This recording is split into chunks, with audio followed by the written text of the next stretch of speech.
Hello, this is Larson. I will do a rundown of my games in the Legacy Showcase Challenge from last Sunday. First off, the deck. I played Cephalid Breakfast with Souls of Plowshares and Stoneforge Mystic, both in the main. It was an idea not thought up by me, but by, I think, Drink Me, his handle is. Uh, Yeah, and it's a really good idea, it turns out. And good at fighting the format as it is, especially online right now. I might have changed like a card or two from his original build. And the deck is feels quite strong right now against everything that is not Scam or Scaminator.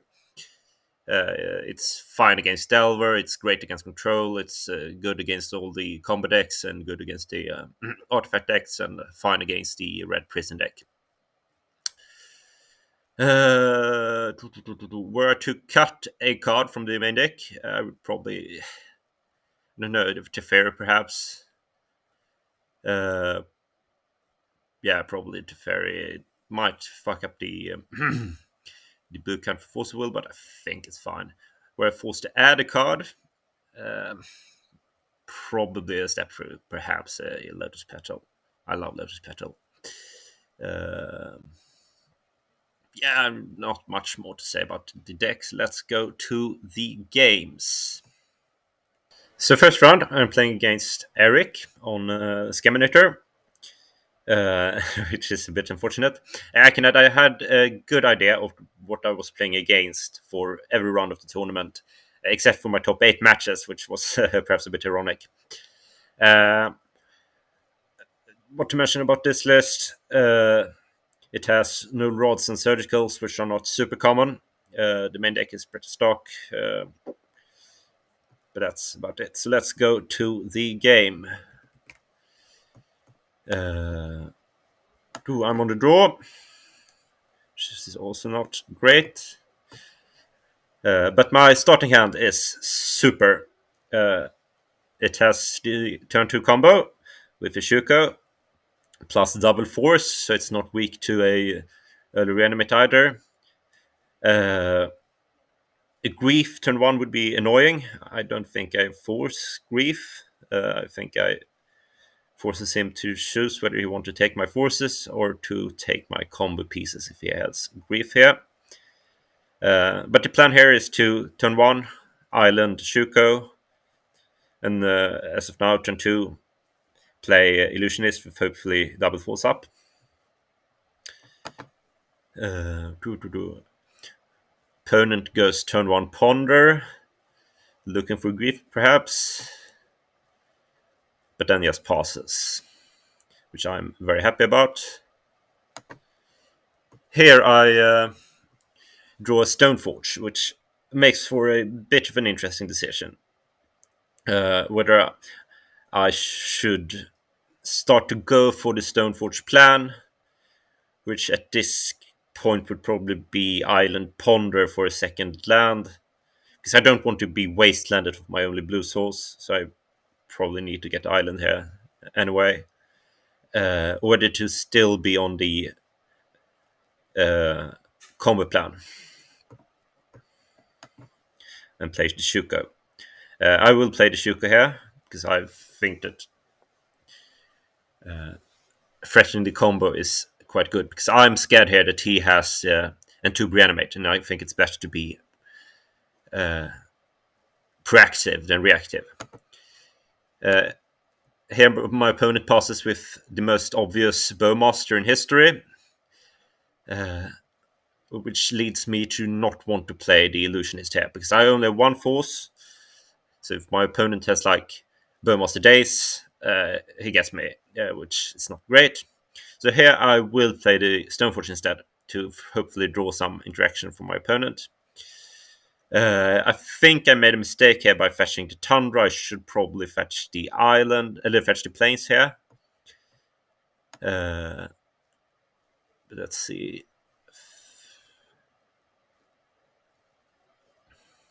Yeah, I fetched the Tundra. It's not super bad. I mean, being wasted. I'm not. If he lets the Stoneforge live and wastes my Tundra, it can strand me with the Caldra in hand, which is not great. So it was a mistake to fetch the Tundra here. My opponent brainstorms, which I'm very happy about. That means I'm probably not getting reanimated and dazes. I won't fight over this. It doesn't. My game plan is to win with this illusionist, and I want my forces to push through that. And also knowing two modern step, very happy. My opponent then wastelands me, which yeah. So I had to let the Stoneforge resolve. That wasteland could have been very very good, but now.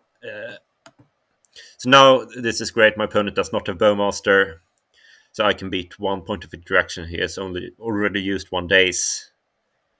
And dazing again. So here I decide to go for it. And it works. So yeah, from this point I just milled my deck and win. Don't even remember what I named with the therapy.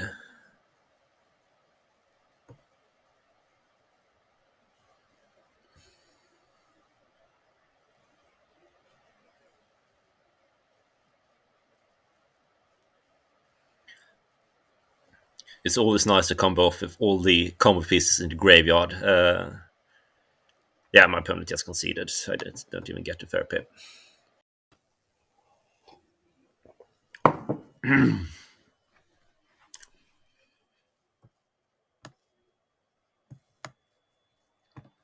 Start. So for game start. So here in game 2, see how I sideboarded. First, I boarded out the Stoneforge package and boarded in my 3 graveyard hate pieces plus the 2 prismatic endings to deal with Voidwalkers, and I boarded out the Stepper as well. So let's go to see how it goes. So my starting hand is not great. It has the surgical to defend a bit against the reanimation. It has the illusionist to start to threaten the combo, and the fairy to, I don't know, do something. Then it has the both oracle and red return. Red return is just bad to have in the hand. I won't cast it this game.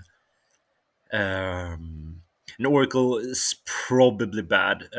It can be good if the opponent has Voidwalker. But even then, it is a bit scary because if they have Voidwalker and forces me to discard it, I just lose it forever. So I would prefer not to have any of those in hand and have 2 other cards, but I think this hand is still keepable since the mana situation is alright, plus it has some defense and some interaction.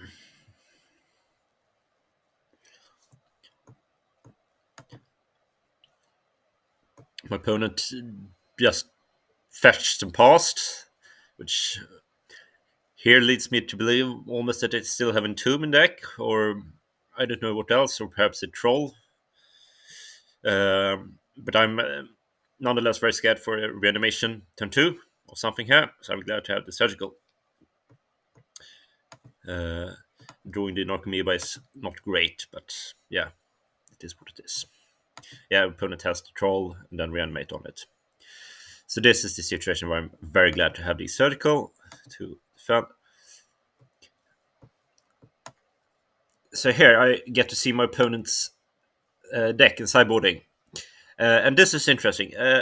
Many Scaminator players, especially good ones, take out the Entomb package against us, which probably is good. Makes turn 1 and 2 a bit less scary, but makes their deck better in the long term against us. But I see that my opponent has quite a lot of like interaction, the force negation, quite a bit of removal, took in the null rods. So when and the surgicals, of course, when I see this, I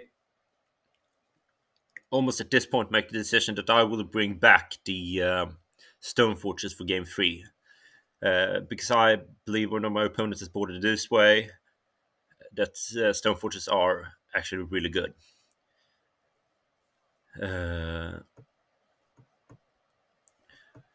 let's continue.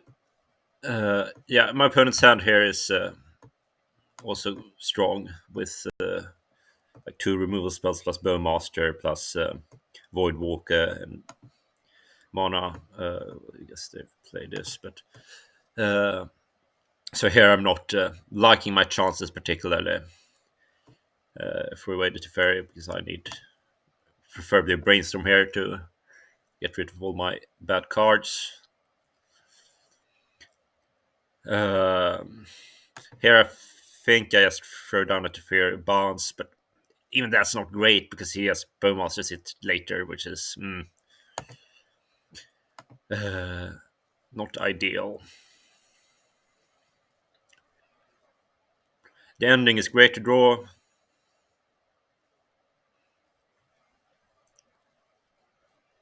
Yeah, here comes the Bowmaster.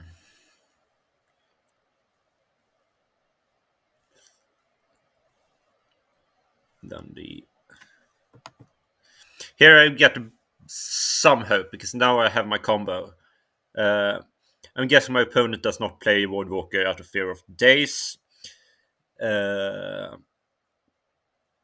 But now I have the combo in hand, but my opponent has 2 pieces of removal plus a petty theft, so I have 3 ways to disrupt it.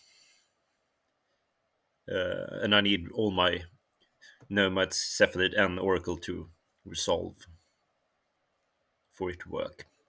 And now they play Voidwalker. Probably saving the Wasteland for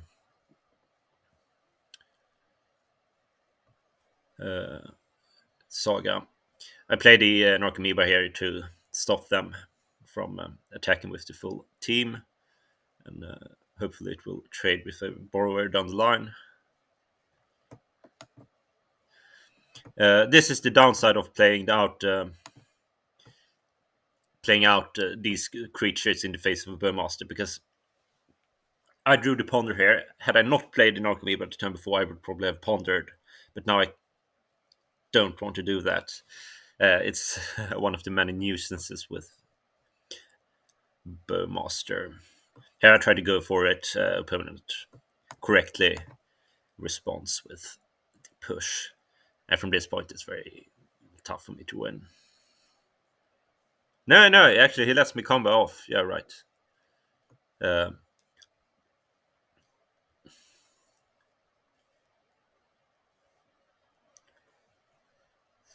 don't actually remember what happened here. But he lets it resolve. I go quite low here in my library to be able to play the Oracle. I'm not positive it will work because I think my opponent, he has Brainstorm since I saw his hand. He probably has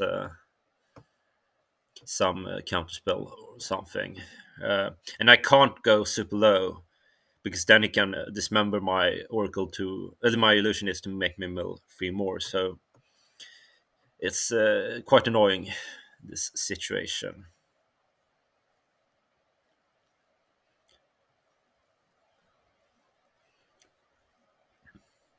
So basically, need to have at least 4 cards in library.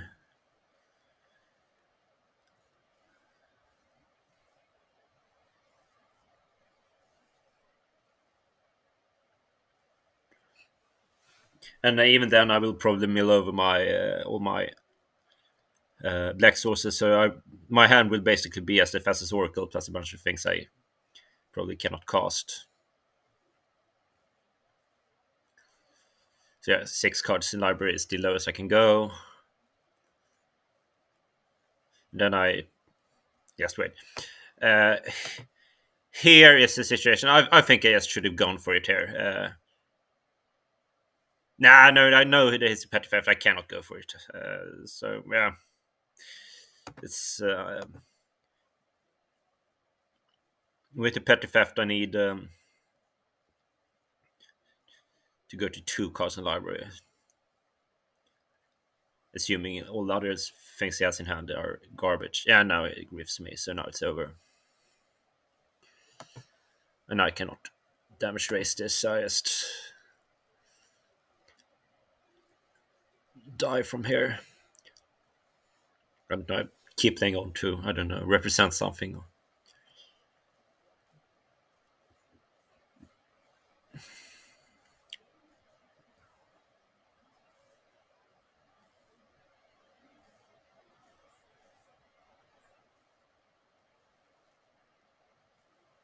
Yeah. So now I'm super dead. Now I can't even get my dread return in the graveyard.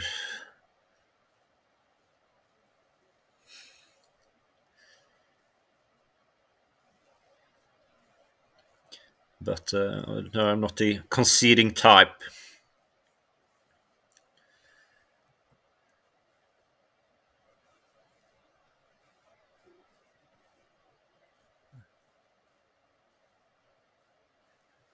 Yeah, so now it attacks me for lethal, and I'm dead. So let's go to game 3. So here in game 3, you can see that I boarded back in the Stone Fortress, and instead took out the Teferis, took out the Nomads and Core, and the Ponder for that package. Let's see, now I'm on the play. And once again, my starting hand is a bit similar to the last one. It has both Dread Return and Oracle. Not great. But also have Soul Guide Lantern to defend against reanimation, and the ending to get rid of a either Bowmaster or a Voidwalker, or perhaps even Null Rod. And has a bit of a better mana situation. So I'm keeping this, not super gladly, but still. Lead on with the Lantern to prevent being griefed. I'm not sure whether this is totally right or whether I should wait to snag a troll or something with it. Here I see I have the combo, so I drew the Nomads and see the see the Illusionist on top, keep it there. And if my opponent taps out for something, I can perhaps go for it. Opponent brainstorming like crazy. I don't know if they're looking for lands or exactly what. Here is the situation. I don't remember if I went for it. I think I did, and I think it's pretty good spot because I want to get Burmastered, and if they interact, they will interact with either removal spells or counter spells, which is fine by me. Yeah. Days. That's fine. Now, the card I want to draw is Stoneforge, or perhaps a second combat piece, but I think Stoneforge is more likely to work. Here, my opponent is discarding the fastest Oracle. So at this point, I think my opponent somehow has the surgical because it's just the worst play. For my general game plan, the prismatic ending is much better. But if you can get rid of the Oracle permanently, you can stop me from ever having the combo. I think that's what they had. Yeah, yeah. So now my game plan has shifted so now to being the beatdown plan. So at this point, I'm very, very glad that I brought back Stoneforge. Uh, and this is also a kind of a benefit with this deck because my opponent saw my whole deck last game when I milled through it, and then saw that I was not on Stoneforge, which makes them more incentivized to play Surgical on Oracle, and hopefully being a bit taken aback that the Stoneforges are back in. So here I'm quite scared for Bowmaster on Illusionist, but my opponent thankfully does not have it.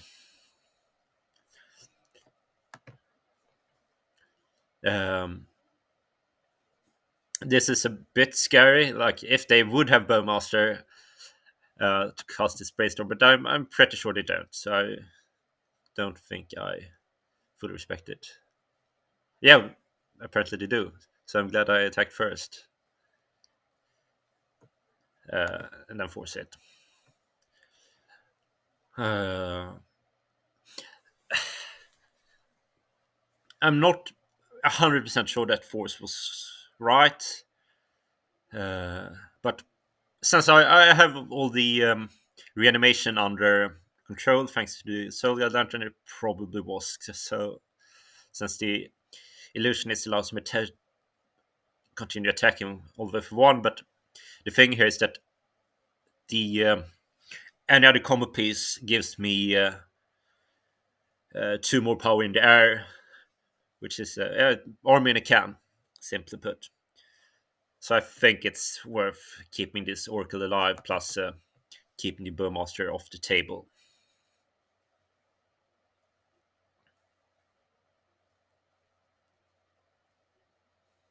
Here my opponent has a Daufe. This is also a bit... I should probably have kept Plowed to see whether or not it worked, to see before I went for down the city sewers. Because the nomads, as I said, it gives me a 2 power in the air, so I should probably have kept that. Keep on attacking. The Saga is great for me here. It allows me to raise. Surgical has added reanimation protection. Yeah. Here I go for his Bowmasters because I think my protection from reanimation is strong enough from this relic, and Bowmaster is a big nuisance on the board from this point. So I think that was a good move to Surgical there, and I cannot wait because then if he draws it again, let's play it in response or brainstorm or whatever.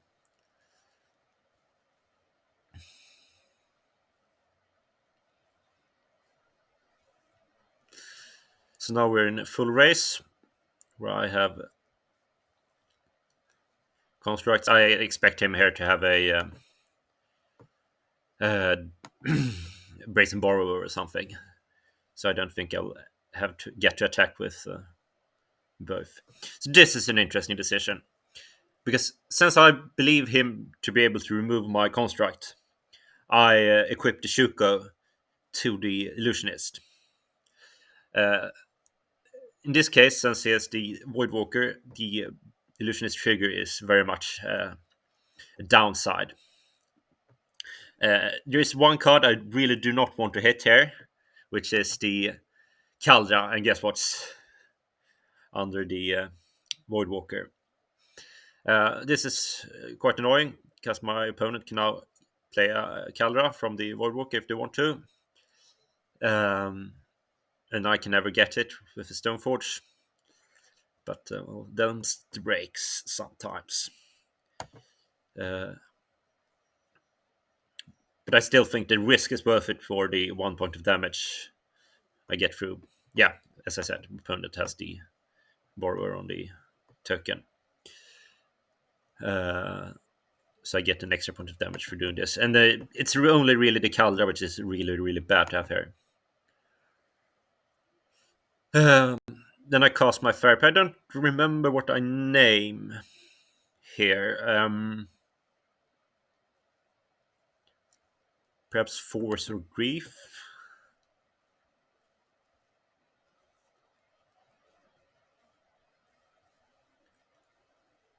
Yeah, opponent has a force of negation. Oh, I did name the force of negation. I'm pretty good at this, huh? Yeah, I'd seen it earlier with the therapy, so I knew the card. Yeah, so I knew about the borrower and the dismember all the time. Thanks to that therapy.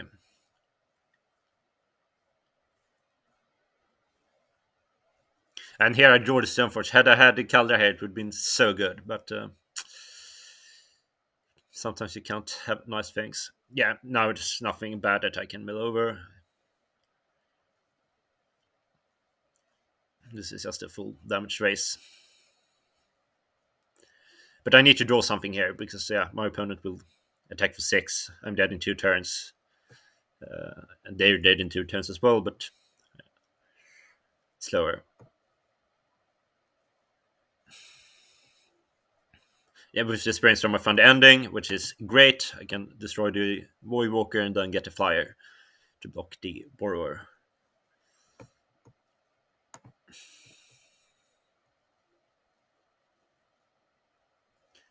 And my opponent is also really low on clock here, so they might make a mistake. But also, this allows me to play the blocking game and win that way as well. Deep, quite deep. This is actually probably the last. I mean, perhaps I could go to 5 on this since they're so low on life, but I'm not happy to go so deep on the library to just find one Archimedes here. But you got to do what you got to do.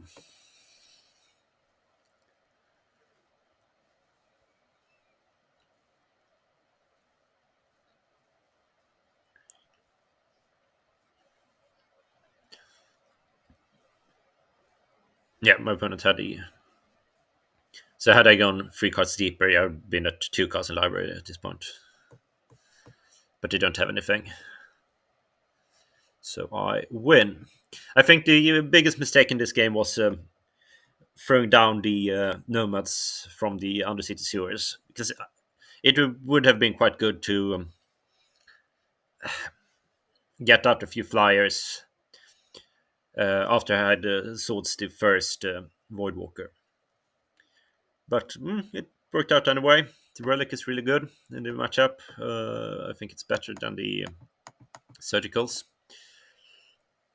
So on to game 2, to match 2. So in match 2, I'm up against Ding Chan on Red Prison. It is quite a Trinisphere heavy version.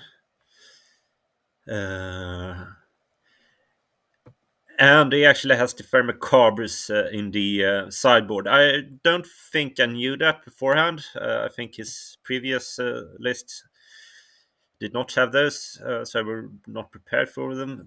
But they are actually the best grave hit against Cephalid, so that could have hurt me. So let's get on to the match. So here in the match 2, game 1, I'm on the draw again. And this hand is fine. I'm right against Blood Moon. It's my fault. Chalice, Trinisphere, but Blood Moon is fine. And I can't mulligan too deeply with this deck because I don't have that much counter magic. I have 4 forces, and this at least threatens the combo. I'm not entirely sure this is right to keep, but I kept anyway. And yeah, Trinisphere turn 1. From here, I'm kind of screwed. I need him to have nothing at all for multiple turns, which is highly unlikely. And from here, yeah, he has Chalice, which nullifies my entire hand. And I just continue to draw nothing and die. So this is not the most interesting of games. Yeah, and the blood mill comes down, and I can't do anything. So on to game 2. For game 2, I sideboarded out a bunch of stuff. 2 Ponders, the Step Through, the Chance, and the Teferis for the endings, the Force of Negations, the Brazen Borrower, and the Serenities. And I also sideboarded out the Cabal Therapy because these previous lists did not have Fair Macabre and only permanent Graveyard Hate. This will come back to bite me a bit in the third game, but not here. Let's go to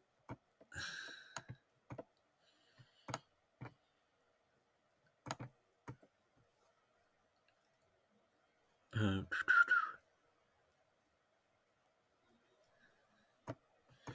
going to play this time and have an amazing hand with can get both colors of basics, so it's strong against Blood Moon.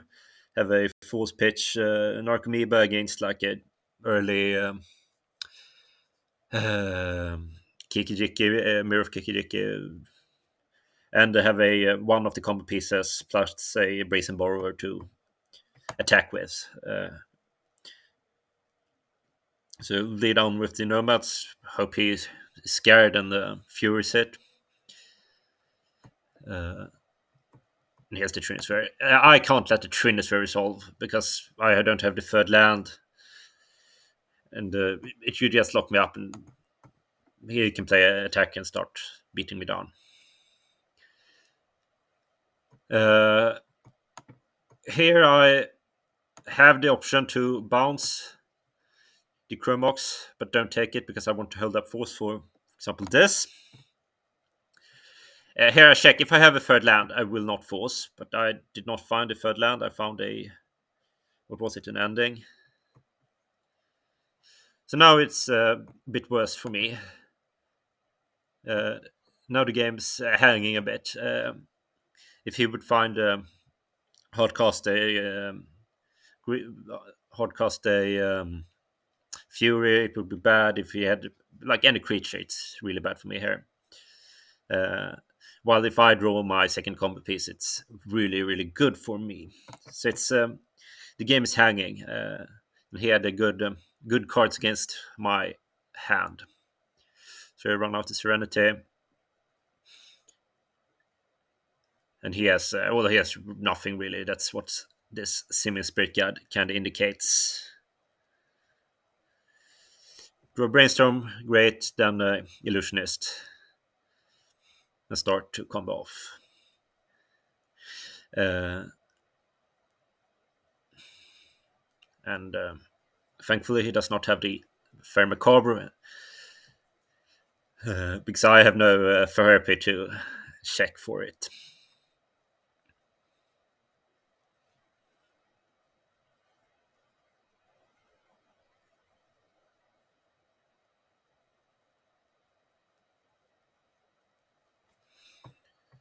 Yeah.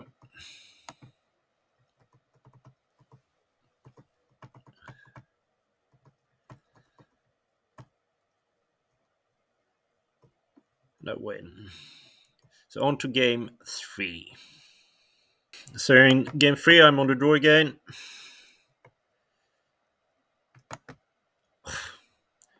Computer is quite shite.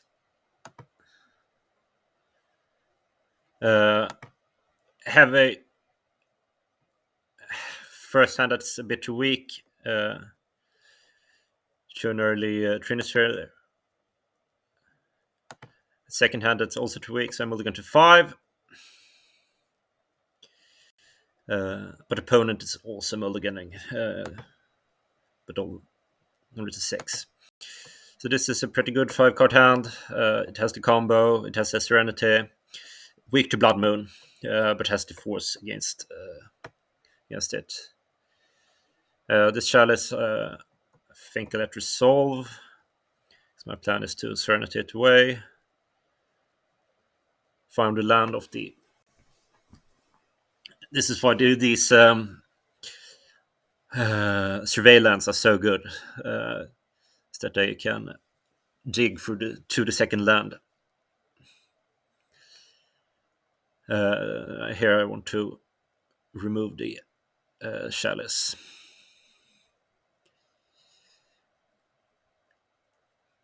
So here I just run out one of my Cephalids. Hopefully win next turn. I think my opponent has Grief here and wants to play around Days. Something. Yeah. No, Days he plays around anyway. He might have the Pyroblast. But Grief is fine. I still have the combo. Now this is where not having Firepin in the deck really punishes me. Because I can't win through the combo here. Because I can't get rid of the Dread Return from my hand unless I draw Brainstorm. So now I'm under immense pressure and regretting my sideboarding decisions. But like as always, draw the Plow. And a bit scared of the red land here. That's why I didn't attack. So my plan now is hopefully to draw Stoneforge, force something annoying, try to win damage. Brazen Borrower here is really good.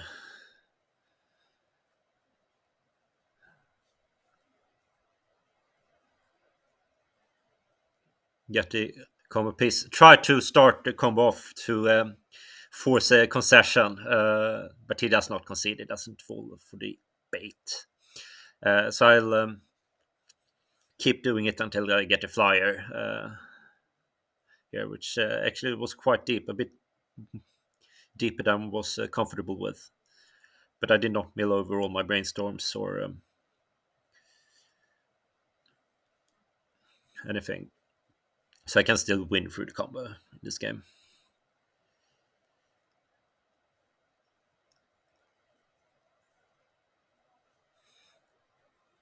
Plow and continue to push the damage raise. My opponent, I don't know what my opponent has here. I'm guessing they have the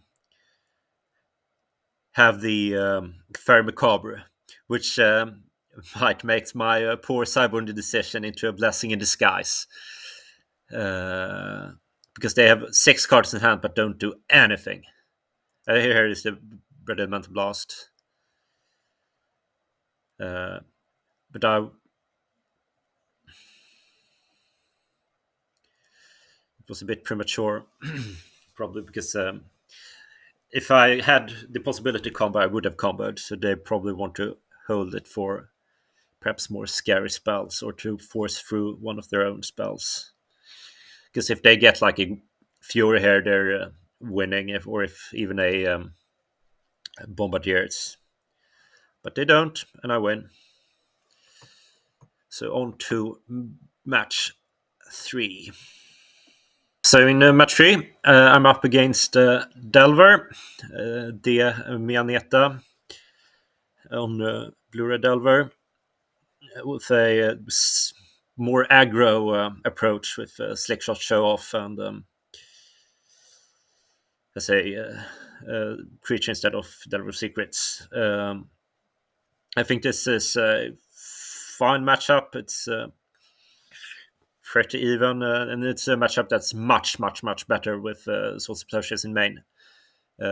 Because without them, you cannot really win the damage race. You need to like combo very quickly. But with them, you can handle a few creatures and then actually win through damage much more often. So let's go to the game. So this time I'm on the play, which against Delver always feels great. This hand is not super, but right. It has Land Ponder, which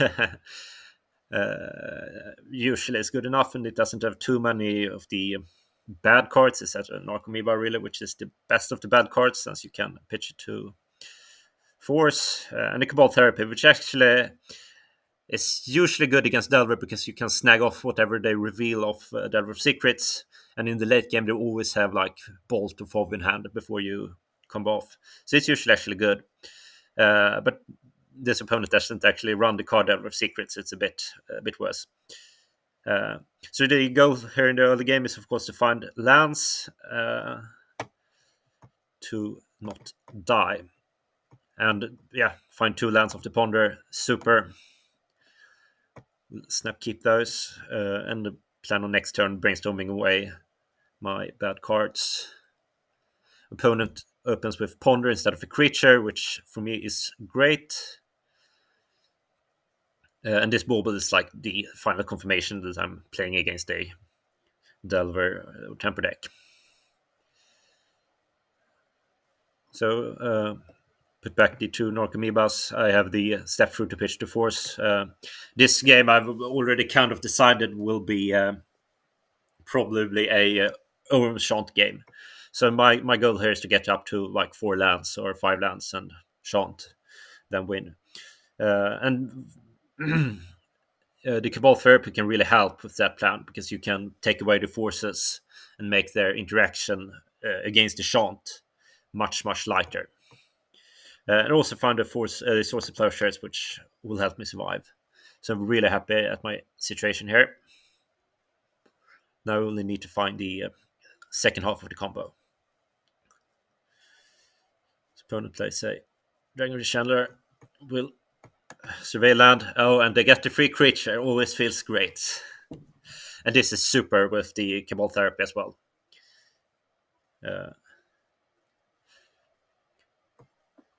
Yeah, so take away their force here. My plan was to play,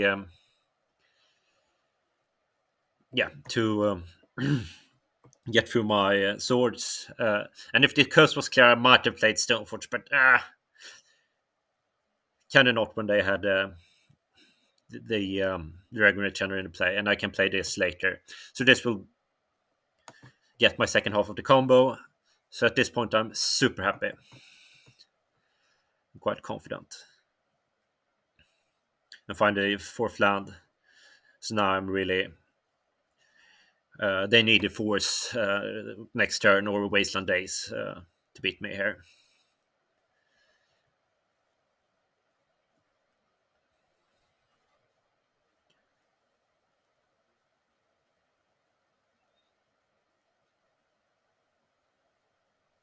Yeah, so now I just win.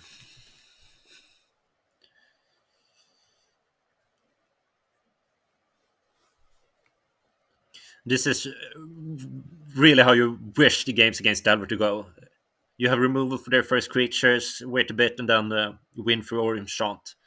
I feel like the most the way you lose most often versus Delver is on Mana Screw, when their wastelands put you far behind. So having a stable mana base is really key in the matchup. That and many early creatures is another way to commonly lose. But that's when they play only 4 1-drops, only the Dragon Channelers, I feel that's a bit less likely.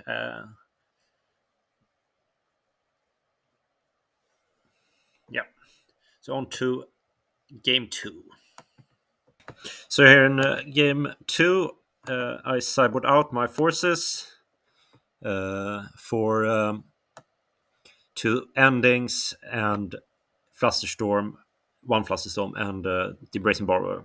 Don't need a second Flusterstorm. He's not in Druid, which is the card I really want to hit. I don't really like Soulguide Lantern very much, and the other cards are not very good. So that's how I boarded.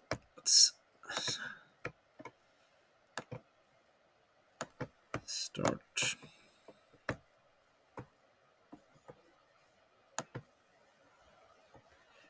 So this hand doesn't do anything. It's this hand also.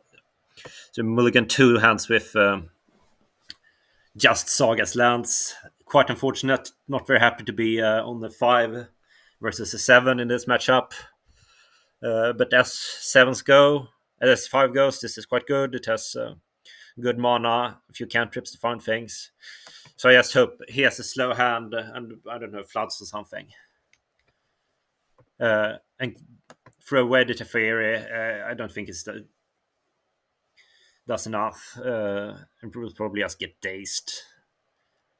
And the survey land, which I probably will find with the fetch land at some point. Opponent here plays the Dragon Channeler, turn 1. Not happy about that. Want to find a removal spell for it as soon as possible. And I did find it, and found one of my combo pieces as well, with the Ponder. So my mana situation is good. I have one combo piece, I have a removal spell. So I'm, for being on 5, quite happy here. But of course, being on 5 means I'm behind on cards. So opponent mills this. Problem is they have more removal in hand, which will make me very hesitant to go for it. I will probably try to win through Saga token and hope they don't have a wasteland for that. The removal spell works.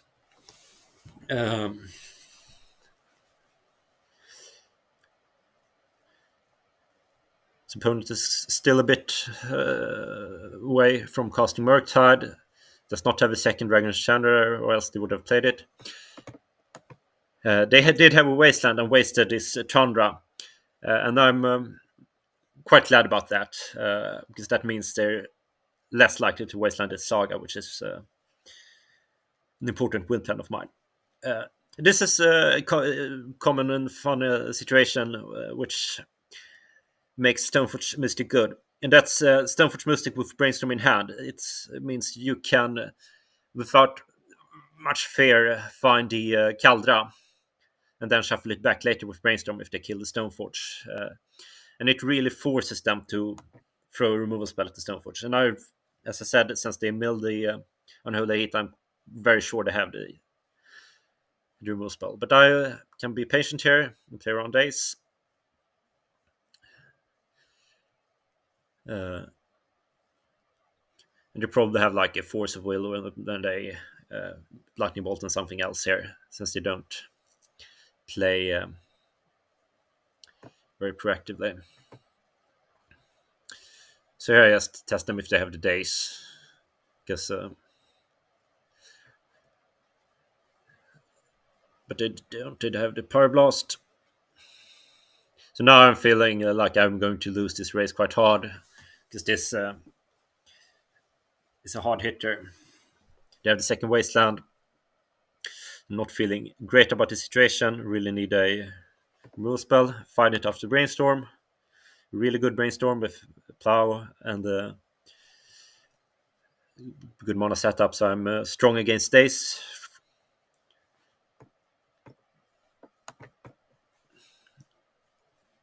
And we'll cast the Stoneforge next turn.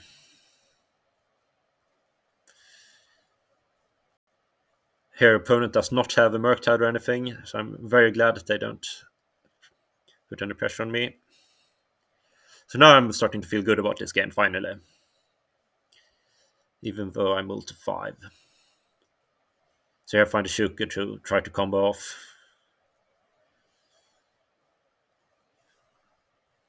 Opponent does have a threat in Borrower, but that's a quite bad threat, especially since I will hopefully get, even if they have the removal, 2 activations from 2 triggers from the Illusionist. Here, I'm not sure I did it the right way here. Because I wanted to play around Force of Negation. So I was right to activate Stoneforge, but I should probably have done so before playing the Illusionist. I don't know what I thought really if it was a way to kind of trick them to not force the illusionist or anything. Because what this does is it allows them to only give me one illusionist trigger and cast a removal spell in response to my Stoneforge activation. But they don't do that. They allow me to get the Shuko, which they know I have. It's the only card in my hand at the point. So I think it's a mistake on their part as well. So I get the two triggers, which I should have, which are two looks at the Narcomoeba, which is great in this situation since it blocks the borrower. And I got it. It's great. Now I just hope I draw a Caldra naturally. So now I just hope they don't have any additional threats. This cage doesn't do anything. We'll try to get the second Narcomoeba in response here from my Undercity Sewers. But don't.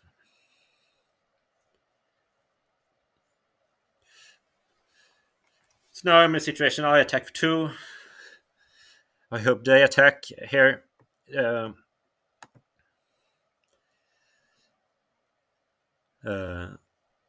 So I can block it with my Narcomoeba, and my borrower can start attacking.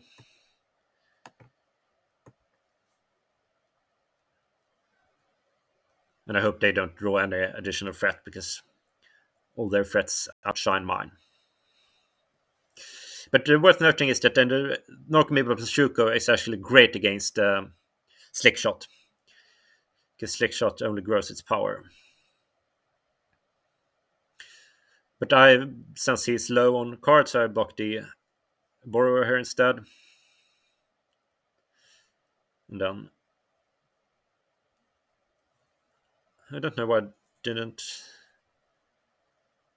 cast a borrower here. Perhaps I'm planning on blocking the Slickshot.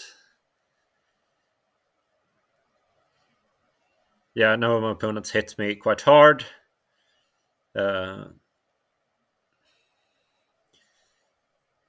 So here I just bounce it. Because I'm scared of removal spell on the borrower. Yeah, here they have the days. It's unfortunate for me. Perhaps I should have waited. It's not like I want to do anything next turn. And I've played around days all game except for the Teferi. So it was bad probably to just jam it here. So now I'm once again under big pressure from the Slickshot, and I need to find a way to deal with it.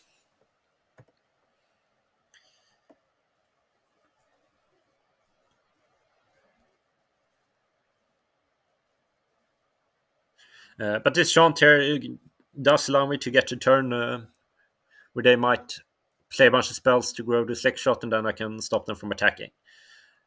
So in a race situation, it can be good, but my damage output is still way too low here. I need to find my Caldra to get a saga going or something.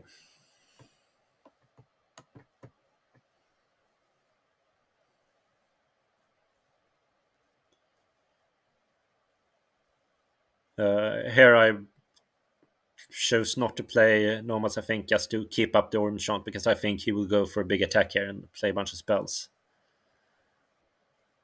Yeah, and he plays at least the Bauble. I think he plays something else.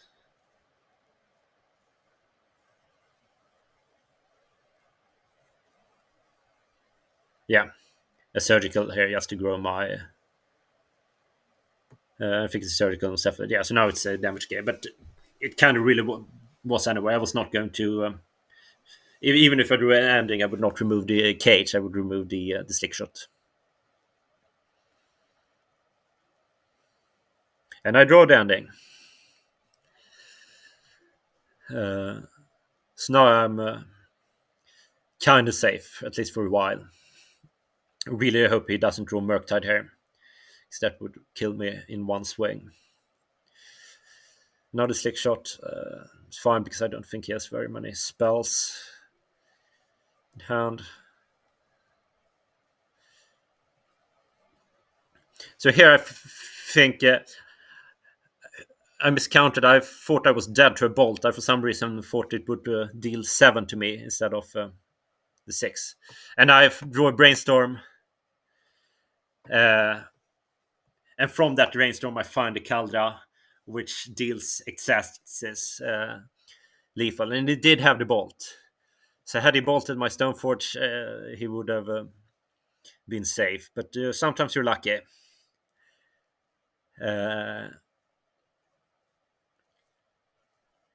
And he tries to bolt the nomads, but I can just reject his Stoneforge.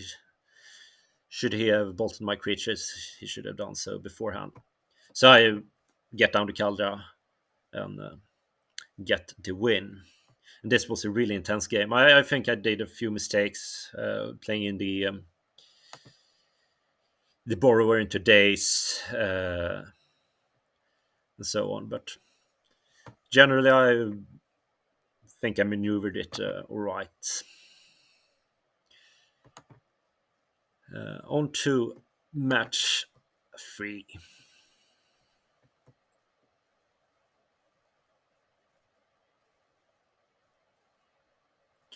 So for round 4, I'm up against XJ Cloud or John Ryan Hamilton on Red Prison. The entire match is also available as video from his perspective on YouTube and Twitch. He streamed the entire event, so go watch that if you want to. I don't think he had the tech with the rings on the deck list I saw, which I based my decisions on in the games. But let's go to the game. So I'm on the draw in here, which is unfortunate against Red Stomper. This hand is so close to being good. It's kind of alright against Chalice. It has the Stoneforge. It's horrible versus Blood Moon, and quite bad if it has a creature. And it's quite bad mana. And it has the awkwardness if I ponder and don't find a land and he has Blood Moon. So I actually chose to mulligan, but it's close. This is almost good enough. Instead, I get this much better hand. It has the force if he has a Trinisphere. It has the turn 1 Shuko or the turn 1 Source of Pleasures for an annoying creature. And can combo turn 2. This is great. And it can combo around Blood Moon as well. It is weak to Chalice, though. That's its main problem. And he does, of course, has the turn 1 Chalice. So here I pitch my Illusionist. This kind of puts the thought into his mind that I have second Illusionist, since you rarely want to pitch them.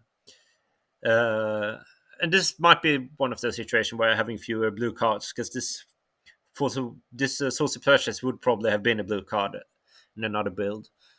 But having the Shuko and the swords plus good mana feels alright. And he wasted 2 cards for this. I wasted 2 cards for it. Some cards were still even. So I just jam out the Shuko and put the fear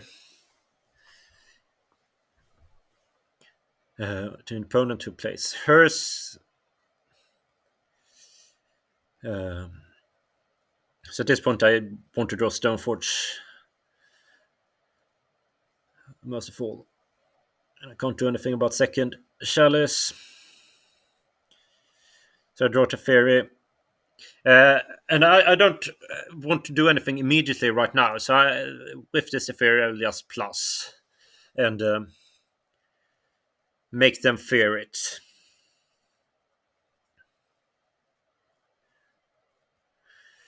What happens is that he attacks it, and here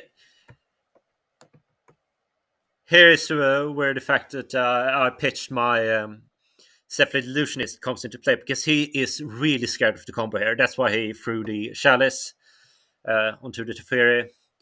Had he just let the Teferi be, sure, I would bounce it and swords the Bombardiers, but then he could replay it.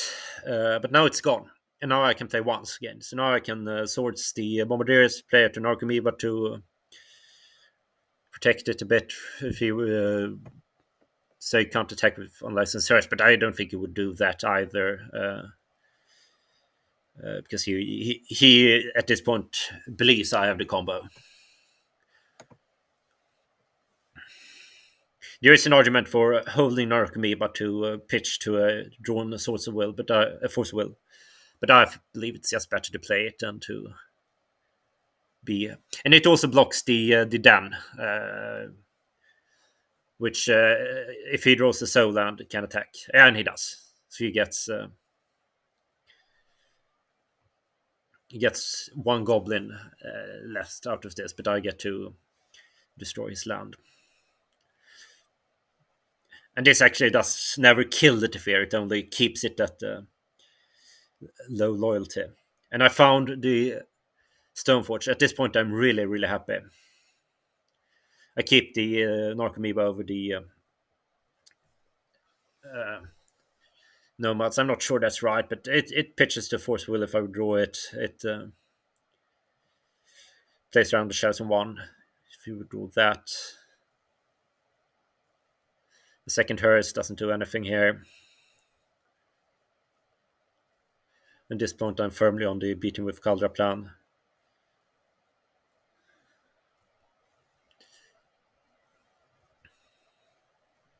Now, I don't think has any good answers to Kaldra. I can raise it with Grief or Bombardiers, and I don't know. I didn't know at this point he had the One Rings, but with that he can like protect himself while beating me.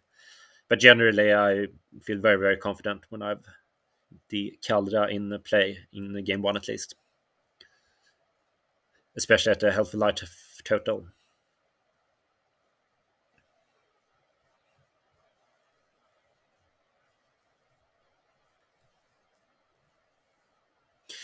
And having blockers now is also good to block if he wants to attack with the big Hearse. So I'll leave something behind while trying to race.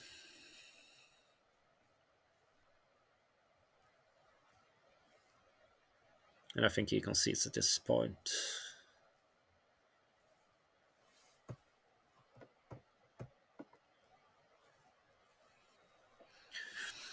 For game 2, I changed my sideboard a bit, and instead of the boarding out the Therapy, I boarded out the Ursa Saga. Due to being burnt by boarding in the Therapy out in the last match against Red Stompy. Otherwise, the same with the Chance Teferis 2 ponders out. And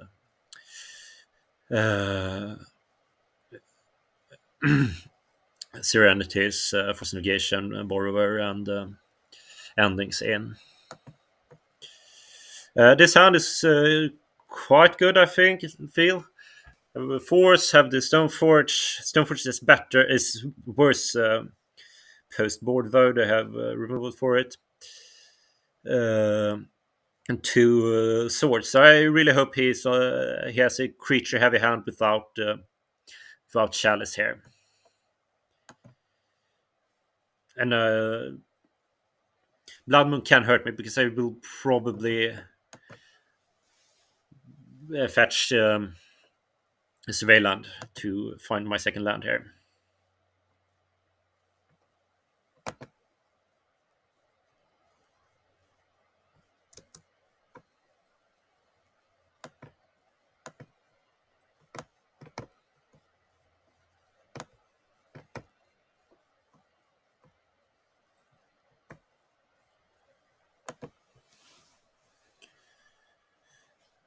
So opponent has turn 1 Chalice. It's a bit unfortunate. There's an argument here for not forcing and then relying on Stoneforge heavier much more. Because if he has creatures, it's great for me to force. But if he has additional lock pieces, removal, but no creatures, then I would rather force something else. But I'm always aware I have no other way of removing it.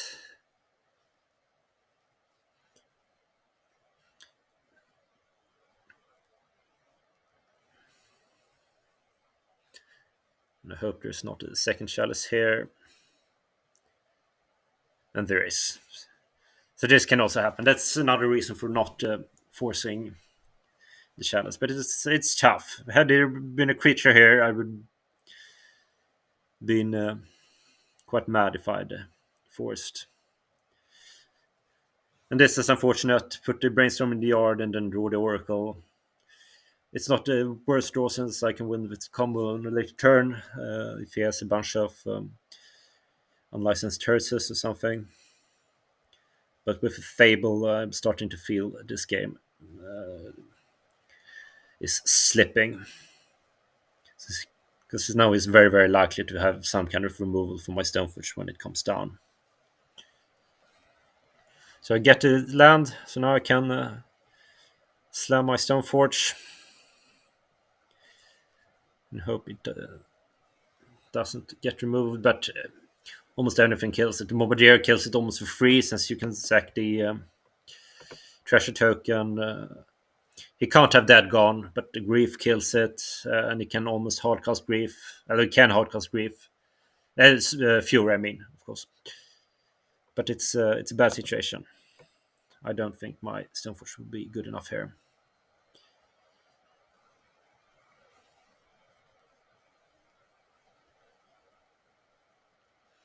And I said he's Bombardiers, which will just blow my Stoneforge and then kill me quickly.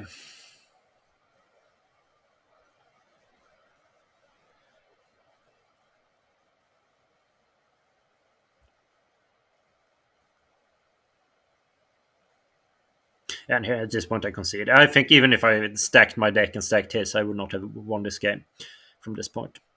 So on to game 3. So for game 3, I'm going to play again. Draw my opening hand containing no lands. That's not great. I have to mulligan. Draw a 6 and a 5 with both no lands either. So at this point I'm a bit heartbroken. Is this how it's going to end? But this 4 though is still quite good for being a 4. The question is, what am I going to keep? One thing that's sure is that I'm definitely keeping the Stoneforge and a land. But am I keeping just one land with the Archive, hoping to have a second land on top, plus a force? Am I keeping the Illusionist? I think the way to go with this hand is actually to keep the Force of Will, the Stoneforge, the Archive, and the Misty, and go Archive, try to find a blue card. And bottoming Saga, Illusionist, and Force of Negation. But I think I kept the Illusionist. Yeah. You see me struggle a bit. Yeah, I kept these. I think I should have kept the Force instead of the Illusionist here. I found the blue card. But in this point, I'm kind of looking for the Force more than anything.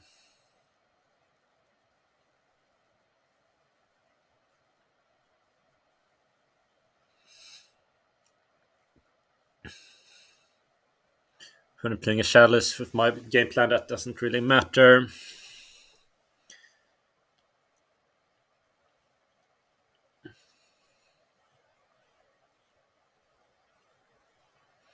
Go for the Stoneforge, hope it works here. But I put it at the Bombardier, so now I'm dead. I need to do a Serenity, basically now. Or deal with the Chalice now. But I'm just kind of dead here. With the Rebel Master, I'm super dead because now you can just throw whatever at my stuff. So this was unfortunate, building to 4, but it's the way it goes. So on to round number 5. So for round 5, I'm up against Jorion Beanstalk Control by the Stutter Group. This I feel is a quite good matchup, especially since he's a bit light on the really annoying cards like Dress Down. He has one. I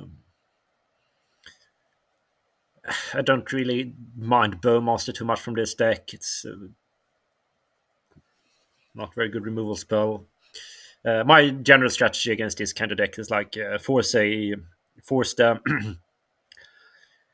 the up the Beanstalk if I can, and otherwise just try to win with either Teferi or Shant backup. Because they are very removal heavy, but very, very light on stack interaction. So on to the game. So against your control, I think this is a quite good hand. It has a lot of ways to find what I need, and it has land, and I don't think my mana will be under attack. What's a bit scary here if he goes turn 2 up the Beanstalk, which can be annoying. But the risk of that is a bit lower with a Jorion deck, and it's not the end of the world if it does that either. And just the Fury in this matchup is super. It's very, very good. Some opponent just have a fetch. I think they probably have a lowering revealed or something. I find my second land, which is great. So try to find a force will here. Does not find it. So if the opponent plays a Beanstalk, it will resolve. They have the mana for it, but it does not play it. So I dig on. My current plan here is to play a Teferi next turn, depending on what I draw. So I found a Shant, which is great. Now I only need the Illusionist. I have the mana, I have the Teferi, I have it all almost. It comes to Lorien Revealed. And still nothing. So my opponent is probably sitting on a bunch of removal at this point. And perhaps some counterspells as well. But Teferi resolves, which is great for me. Immediately draw a card. They will probably spend something to remove it here. Yeah, ending, which I force. So at this point, I'm wondering a bit what they're actually sitting on, because they don't have any up to Leyline Binding. They don't have any. Didn't have any force for the Teferi. Probably a bunch of Soulsea Plowshares and perhaps Ur or whatnot. So I find a Kaldra, forcing him to get rid of the Stoneforge. I already have the second part of the combo here. Here comes the Beanstalk, but it's too late to matter really. I'm in control of this game.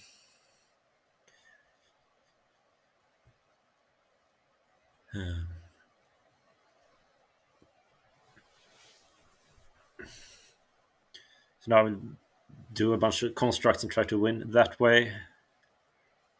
Here comes a Triumph, which also doesn't really matter too much. But it does make so that my tokens will just be blocking his Triumph. I won't win this game by damage at this point due to that.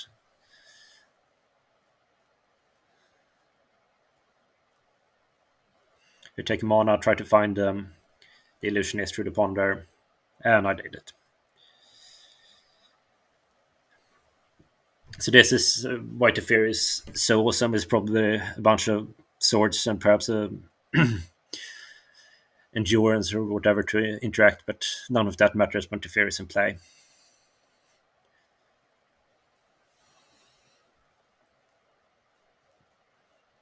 So I just mid my entire deck here and win.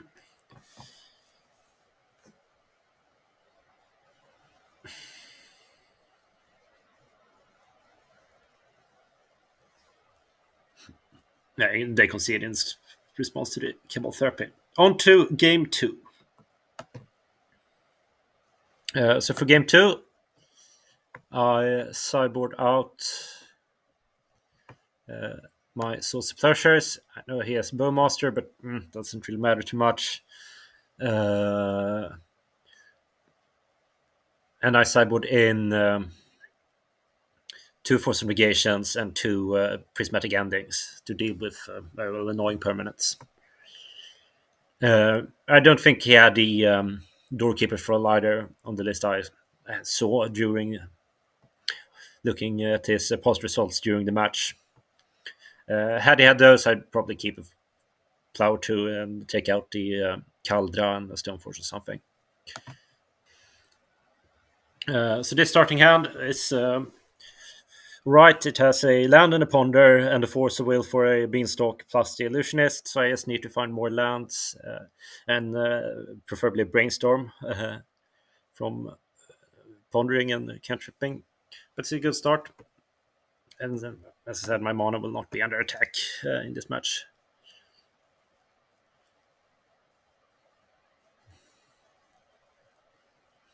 Find the Teferi, which is great. Just need the mana for it. Find 2 lands of the ponder plus the Shuko, which is super. So now I have the combo, I have 3 lands. I just need some way to get rid of my Narcomoebas.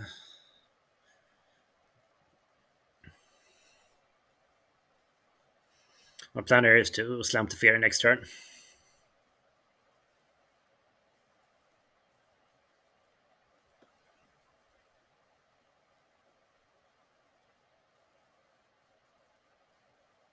Opponent have a Red Blast. I chose not to force because I'd rather force something later. And here they put the bird in hand, which is when they only have 1 mana and I have 2 illusionists plus a force, I will go for it. And here I start to combo off. They have the Leyland Binding, but I have thankfully a second illusionist. So hopefully they are light on interaction. They're probably light on blue cards if they put the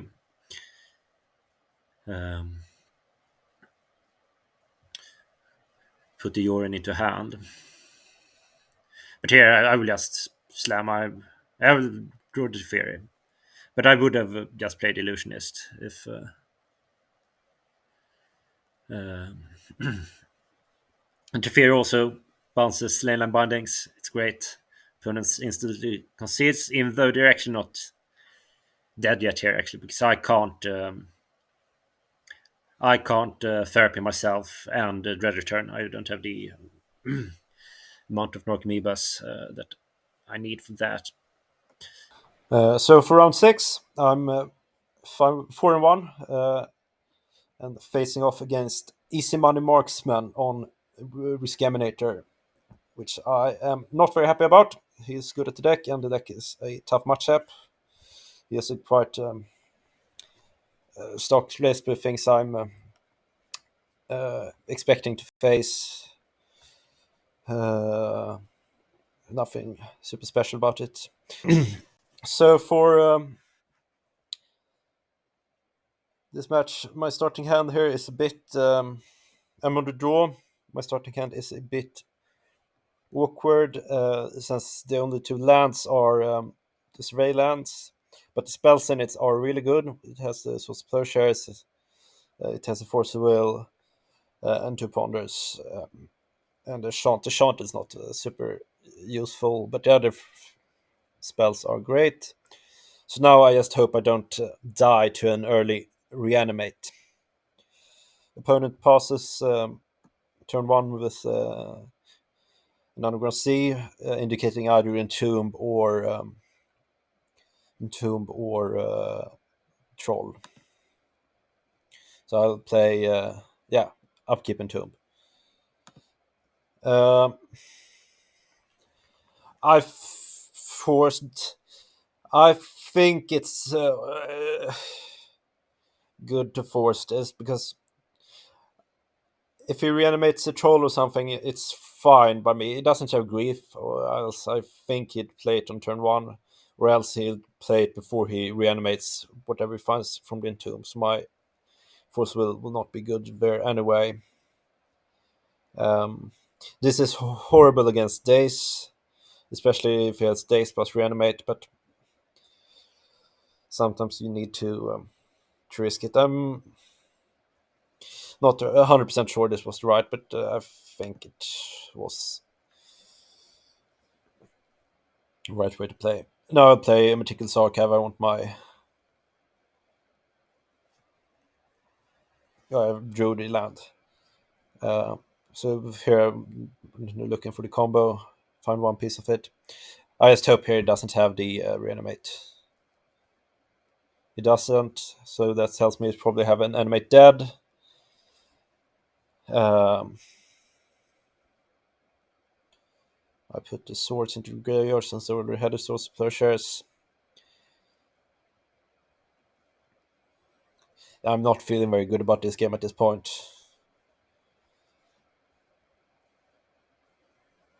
He wastelands me, so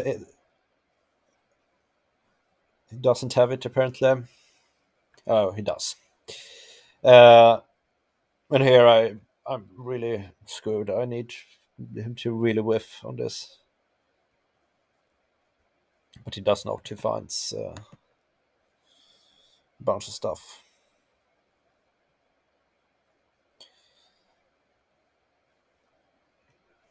Yeah, he probably has another reanimate here, or an animate dead for the Archon, which at this point I'm regretting a bit that I did not put the other swords on top instead of putting it in the yard with the archive.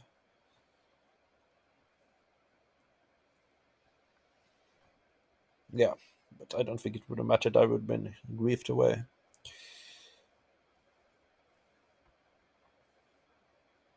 Here comes to reanimate.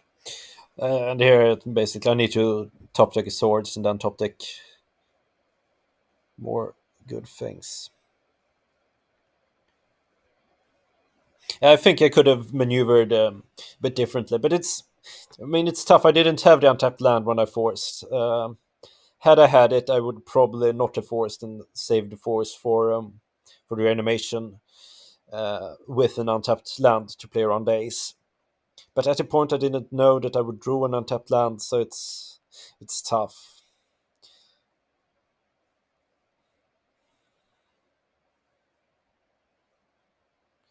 Yeah, and here I'm super dead. See, discards my Cephalid. There's no way from me to.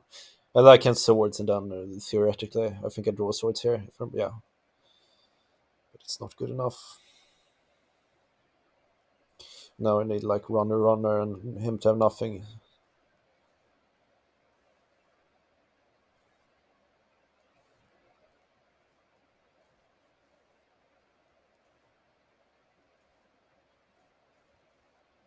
Draw one combo piece. Should probably have. Nah, yes, Bowmaster just kills me. I should have played this here because I'm dead to Bowmaster no matter what. It's 4 damage. And this playing this now plays around Days and Wasteland. Days or Wasteland, I should say. On to game two. So game two, I'm on the play. My hand is quite good. I have the Soulgate Lantern to stop reanimation. I have the Cephalid Illusionist in the Force plus some good mana. Dread Return is not great to have in hand, but whatever. As for sideboarding, I took out the Stoneforge package and the Step Through for 2 endings and 3 Grave Hate pieces, the Lantern and 2 Surgicals.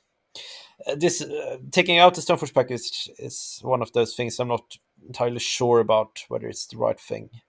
I took out the Teferi as well for a Fluster Storm. But I'm not sure if it's right to keep it or not to keep it. It's definitely right not to keep it versus opponents who keep in Entomb. But most Many good players don't, and I think Easy Money Marksman has a free sideboard guide for this deck, which you can check out if you want to. And I think in that guide he does not keep in Entomb in this matchup. Um, so perhaps it is good to have them still in the deck, but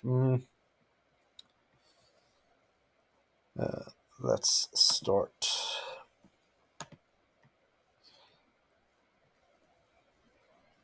So I just play out the Lantern here to avoid being hardly super griefed. Opponent has a Troll here,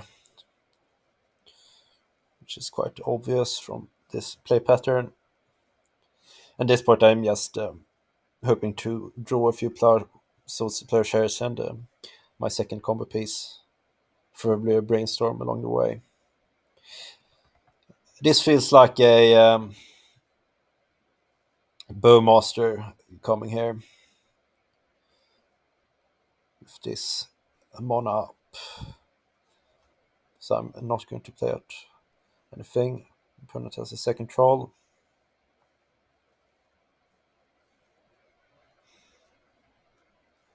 And I can't really do anything. Can't play out anything. Don't want to be surgical here. Have nothing to cast ending on. Your opponent plays a borrower just to start the race.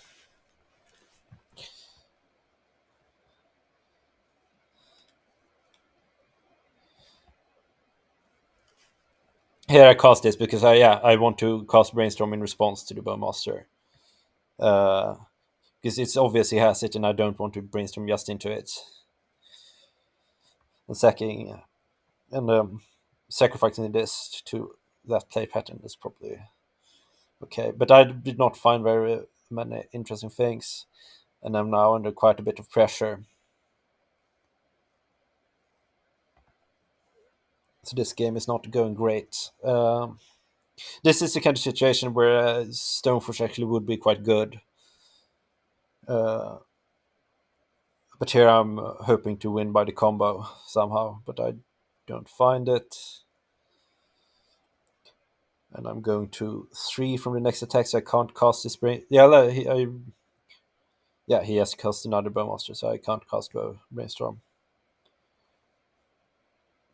So things look very bleak from here. Need to draw Nomads in core, and I can't because it's Wasteland. So there's nothing that can save me from here. So 4-2 at this point.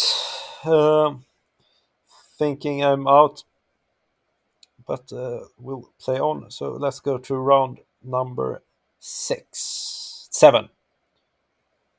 So in round 7, I'm up against reformed Paolo, known Delver player on Druid Delver.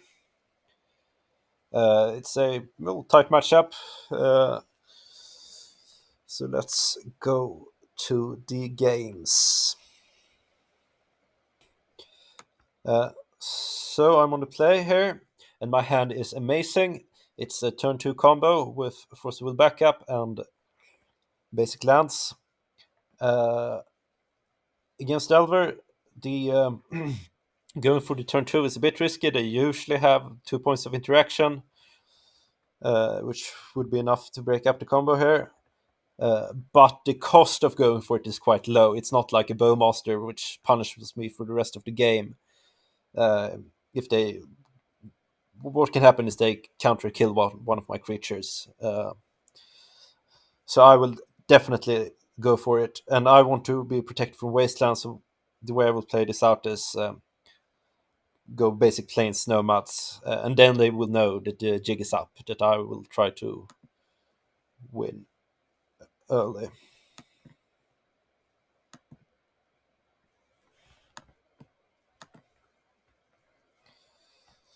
As I said, I fetch the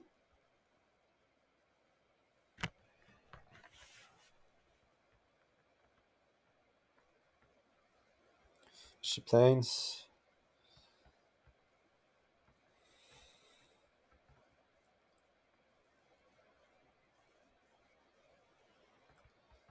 Draw Brainstorm, which is great for me because it can help me rebuild if this illusionist would get countered or if this nomads will get killed. He bolts here to protect from days, but I will force. I'm all in on this. And it works. At this point, if he would have saved the days here, he would have gotten me because I need to therapy myself.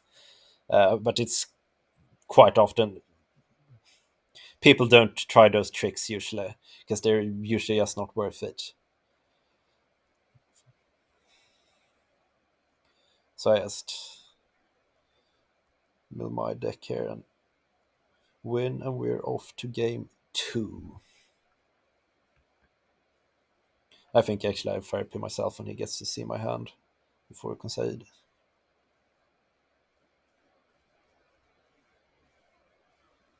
No, I don't, but yeah. So on to game 2. So for game 2, I'm on the draw again. Have a very good hand with a Stoneforge, decent mana, and 2 Source of Plowshares, which is the best card in this matchup. And this time, since he's on Druid, I took in both Flusterstorms and boarded out the Step Through as well as my Force of Wills. And took in the Endings and the Brazen Borrower as well.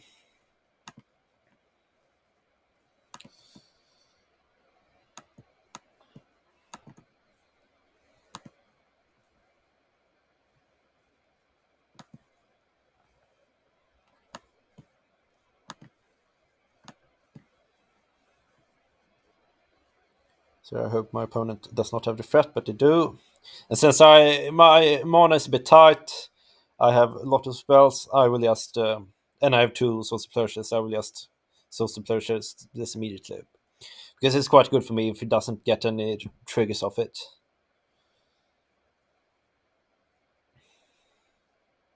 And here I'm glad that I fetched my basic planes because I need white mana for a lot of things here.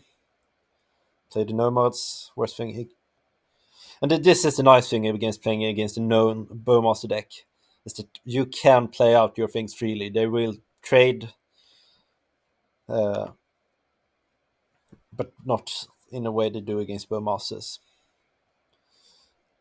So here I will brainstorm, put back my bad cards, and will play one of my Stoneforges. And he does not have days still. And here he's kind of forced to remove my Stoneforge. But I do think he has a bolt, yeah.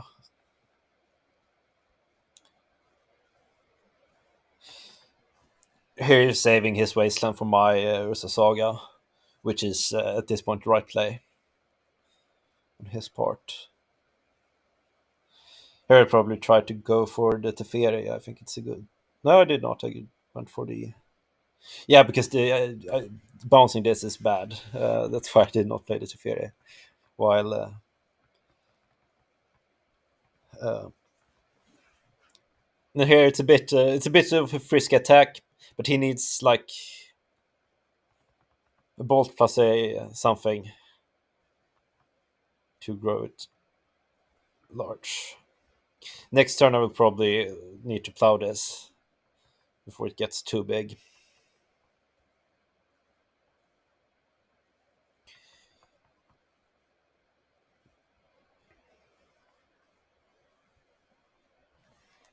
Here I wait on the Saga because I want to play Saga on the same turn as I play Teferi, so that I can start making the tokens immediately after.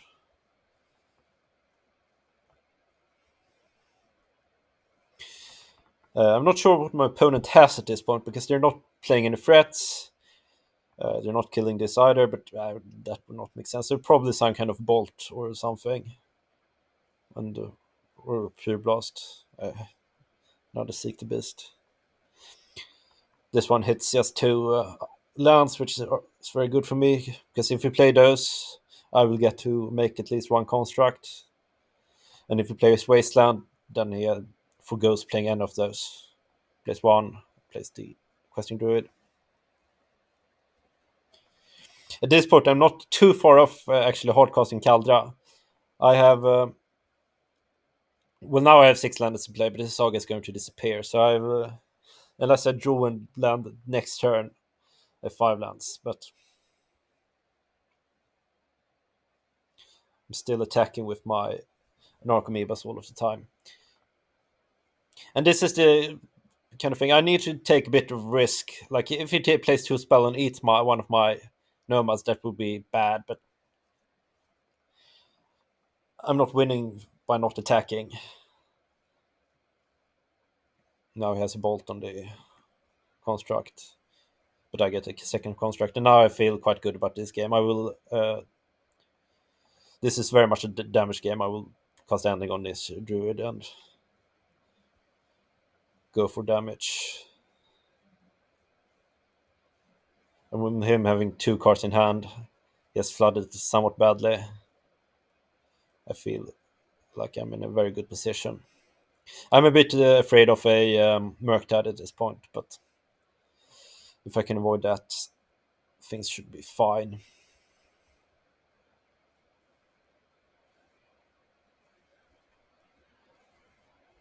Find the 6th land, so now I'm on the 1 land from the hardcast Kaldra again.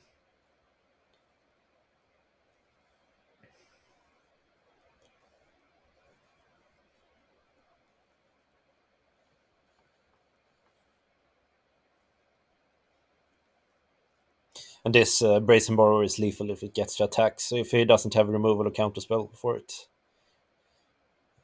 This is a bit, it doesn't play around double days, but if I would have drawn the illusionist here, it would have been great if he had removal.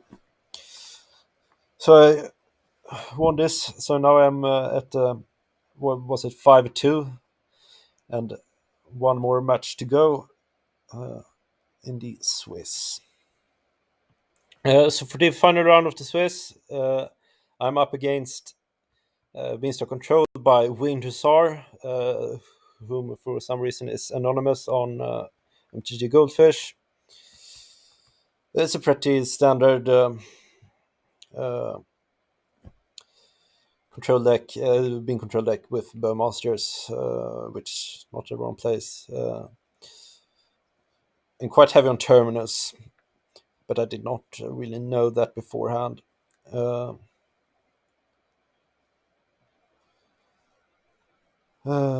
so on to the games.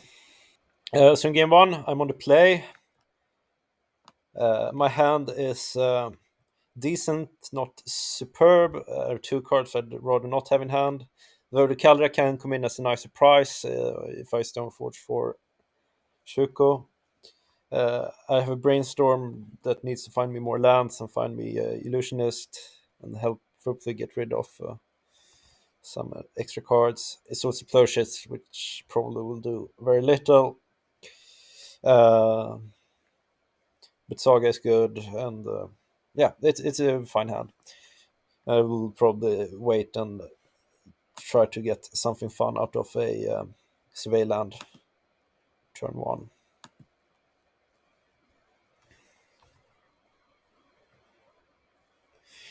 And here I also want to find a Force of Will if he has a Beanstalk and a blue card for it.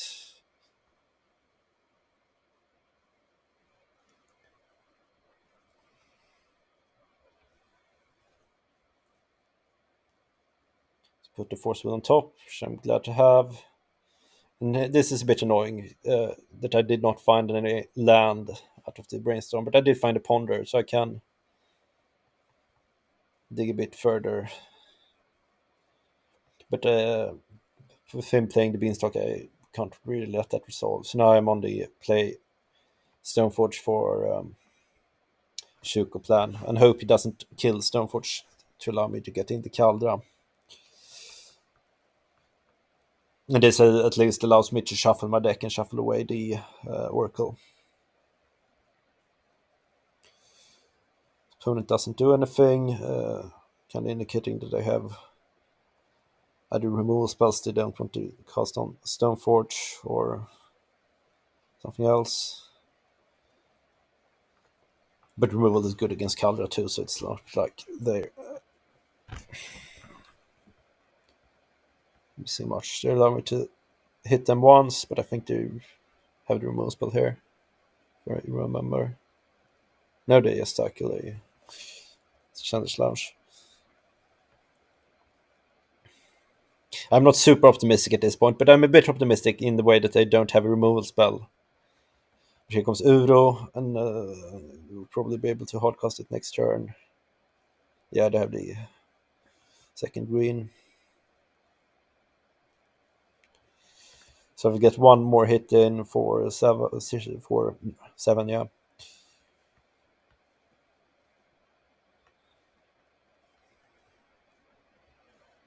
Here I did found the second land. So just get rid of the Shant, which won't help me this game.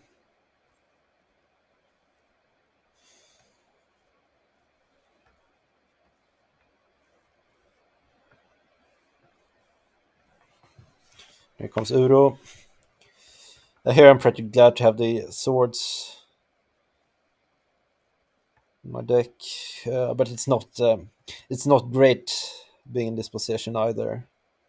Perhaps I should have gone for it here. They have 5 cards in hand. They probably have a Force of Will or something, but it's not getting better for me attacking. I should probably have just played the Illusionist here.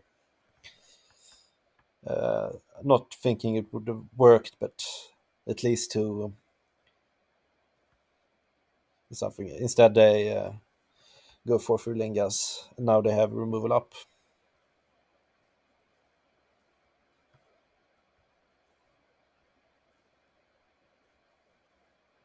Okay, I think I go for it here, but I get forced.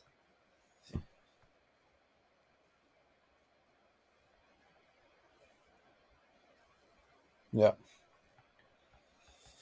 From here, it's tough. I basically need to draw a illusionist as soon as possible, but every turn it gets so much harder since they get to draw 2 cards.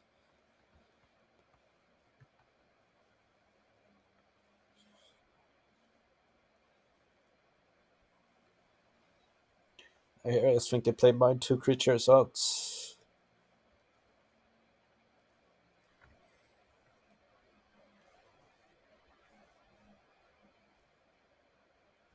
I should have equipped the Shukas there, but I just forgot.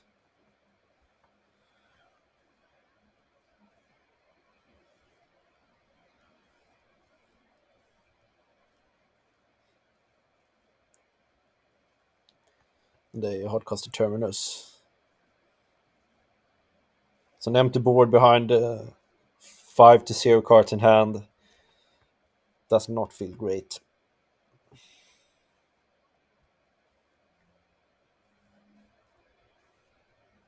Yeah, and this Uro is kind of the nail in the coffin.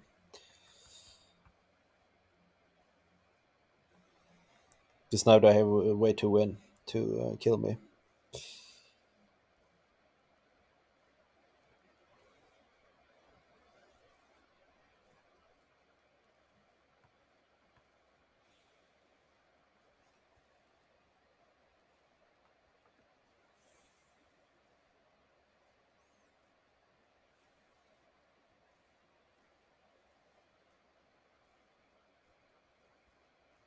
Yeah, and here I go for it. Basically, if they had the force. So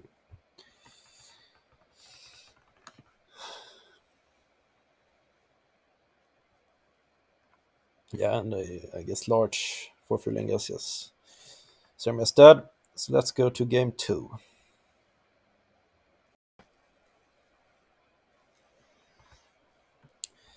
So here in game 2, my sideboard is took out 2 Source of Plowshares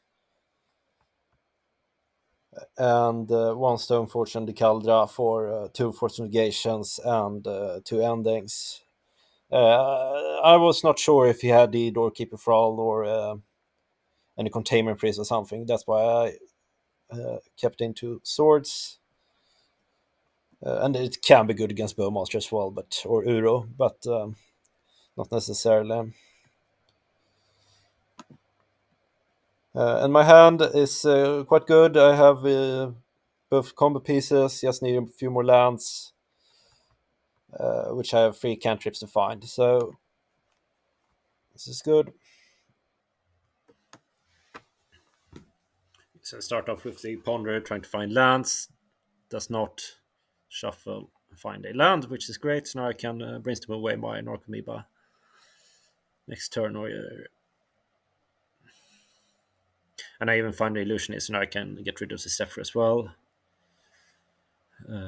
But I keep it as a force of negation fodder and put the Narcomoeba in the yard through my survey land. Here I will force of negation a beanstalk if he casts it. That's why I bring them in. And with all these pieces, I will probably start going through combo at some point soon. I'm hoping for him to tap out a bit more than he currently is. But I will probably play Shuko this turn. The next turn, hopefully Nomads plus perhaps both Illusionists if I have the mana for it.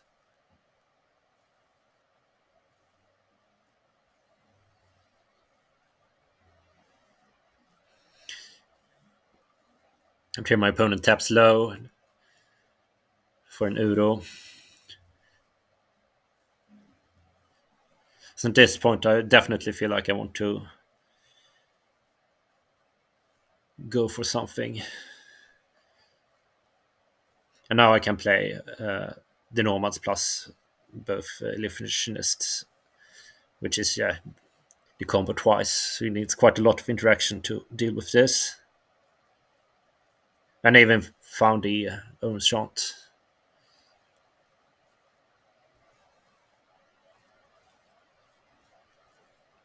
Onshant is the best card here in this matchup. And he has the Dress Down, which is an annoying card.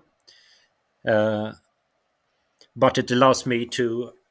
I can still play out my creatures and mill during his turn.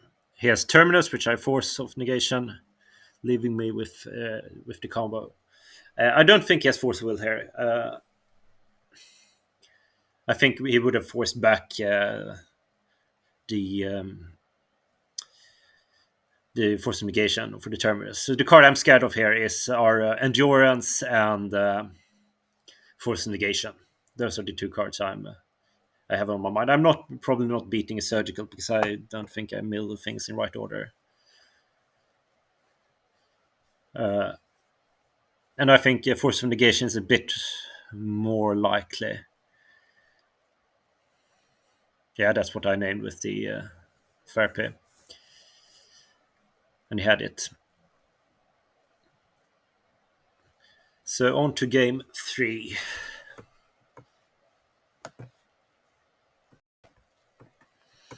So for game 3, I did one change to my sideboarding, took in one surgical for Uro and took out Swords of Pleasure since I don't think he has those creatures, which are annoying. My hand is alright. Good mana, a Ponder, and 2 Illusionists. It's fine.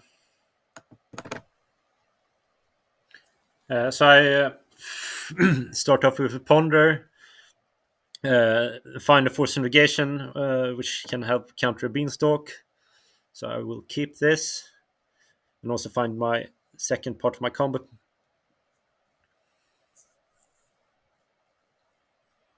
Opponent passes, doing nothing really. So I can play that game. Me too.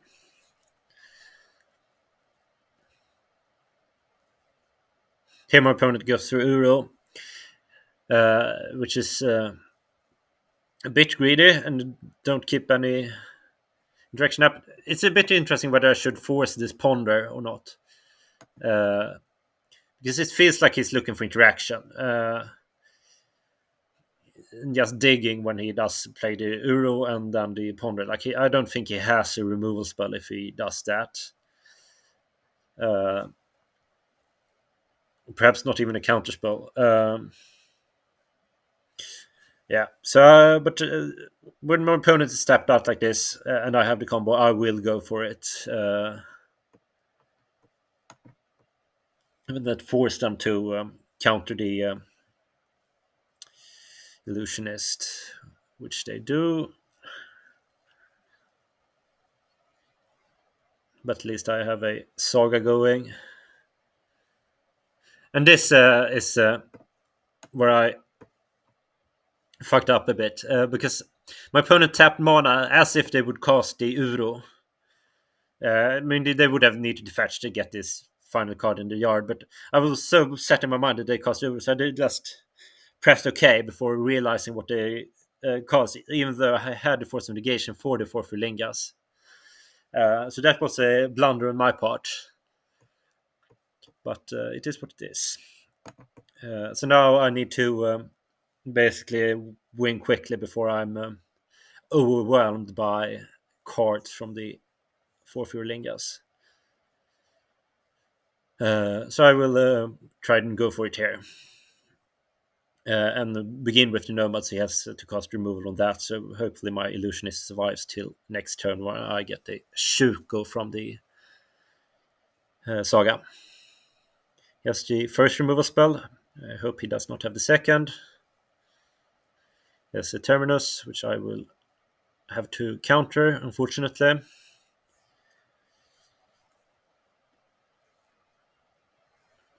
Because otherwise I could have had a hard cast Force Navigation up during my turn. And he has a second removal spell. So here I feel I'm screwed. But I drew the best card in the deck, Teferi. Which just...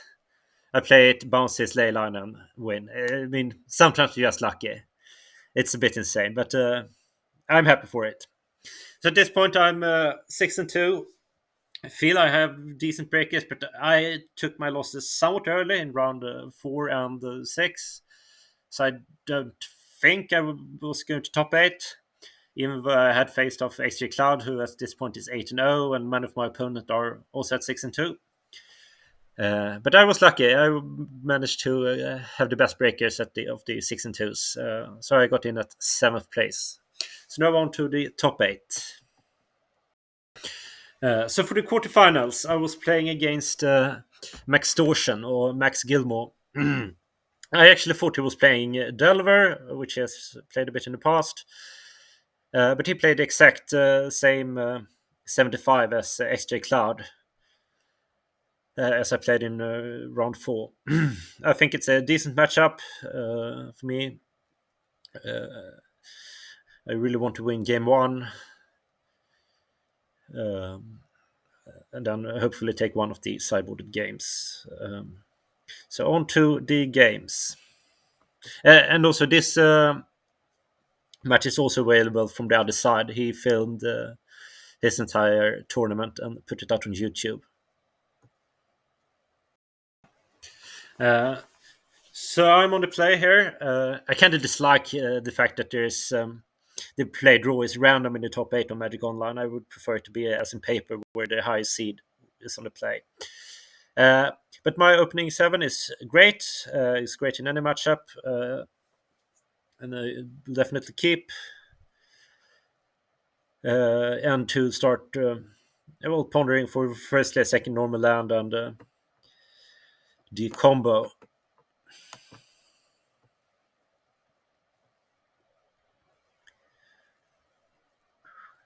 I'll fetch a basic island here because I really don't want to get wasted out of blue, because I still think he's playing Delver here at this point.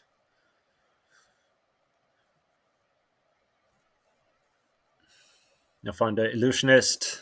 So now my plan is kind of to get the Shuko out of either of my sagas. And I let this challenge resolve. I'd rather have double force for other annoying stuff, and because I can't let the Blood Moon resolve at this point. And I can't really let the Bombardiers resolve either. Now I play my Cephalids, so I can No, not even a Chalice on 2 saves him now. Have to force the board side, of course.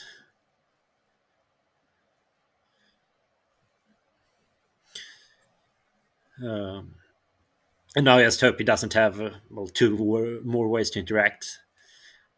There are a few. I will force Blood Moons. I'll force remove Bombardiers, Grief. No, fewer. I mean, and hers.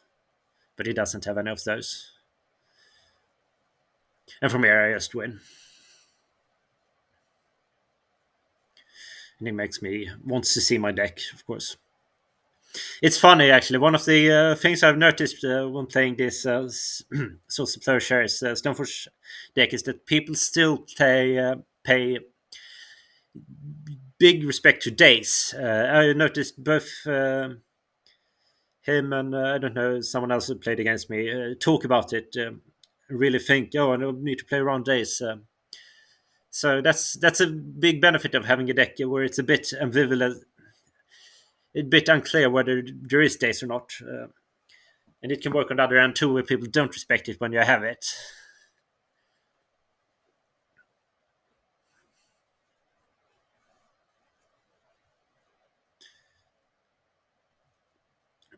And here, I really hope I would not draw any of my combo pieces because I can't put them back into the deck. Neither with Brainstorm nor with Therapy because Chalice stops me from casting Therapy. That's one of the annoying things with Chalice. Yeah. So on to game 2. So in game 2 here, I board the same as I did against XG Cloud. I out with two Ponders, the Chance, the Teferis, and the Step Through for Serenity, Ending, and for some negation, and the Borrower. My starting hand, it has the turn 2 combo. It has. It doesn't really have the turn 2 since I don't have an untapped blue, but it has the combo, a quick combo. It has the basic planes, so even if he goes Blood Moon, I can draw Serenity or something to remove it later. Or Stoneforge to win with that. And I have a Ponder to find something if I need to. So I'm hoping he does not have Chalice here. That would be something I'm weak to. Let's. The opponent starts off with City of Traitors and hers. That's fun, and the Traitors means that their mana development will be a bit shaky. So I have some time to cantrip my way into a Serenity or something. So I really don't want to play my Saga here until I found a Serenity. Because I want to get rid of these hearses before that. Found a Brainstorm here. No shuffle effect, but with an archive to get a bit deeper. And that's the thing with cantrips in this matchup. You generally want to use them early because out of nowhere an opponent can play a Chalice or a Blood Moon, which takes away your ability to play them. It makes them much worse. So here I'm kind of starting to go a beatdown plan. Stopped by a removal spell. But the opponent still isn't really doing anything. I think they have probably some more removal at this point. So now I play the Saga. They have the removal for my second illusionist. This last illusionist will be held until I can win with it. It's not there for the beatdown. So I just won't play that for fun. But the opponent still is not doing anything really. And here they attack with the one of the hearses, which is a bit greedy perhaps. But I haven't shown that I have planes. I've not shown that I can really get rid of the other one. But it's punished since I draw my Brazen Borrower and can bounce untapped hers for the win here. So it's a bit unfortunate for my opponent and very lucky for me. And at this point, I will not respect any fair macabres if my opponent would have that. I'm going for the win here with Illusionist. And it turns out they don't have it, and I win. And go on to the semifinals.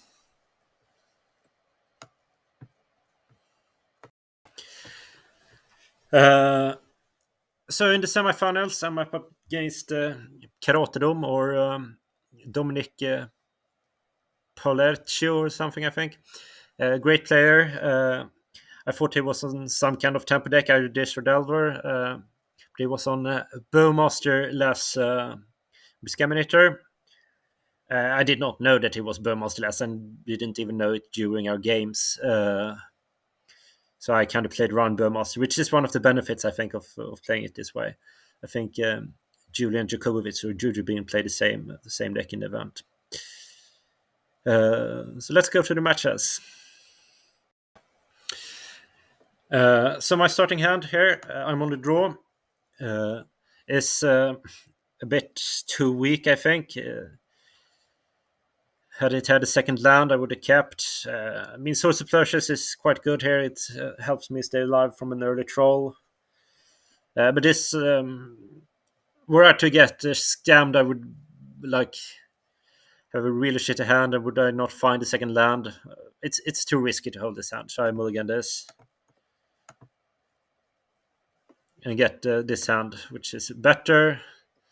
It has a force will to protect me and brainstorm to find more stuff. The Shant is not great, but fine. Opponent does not have a grief early, but just a ponder, so I'm somewhat happy about that. But does now turn 2 have a grief. And here I make an interesting decision in that I decide to go for a brainstorm before forcing. And that's because I'm looking for source of pleasures here.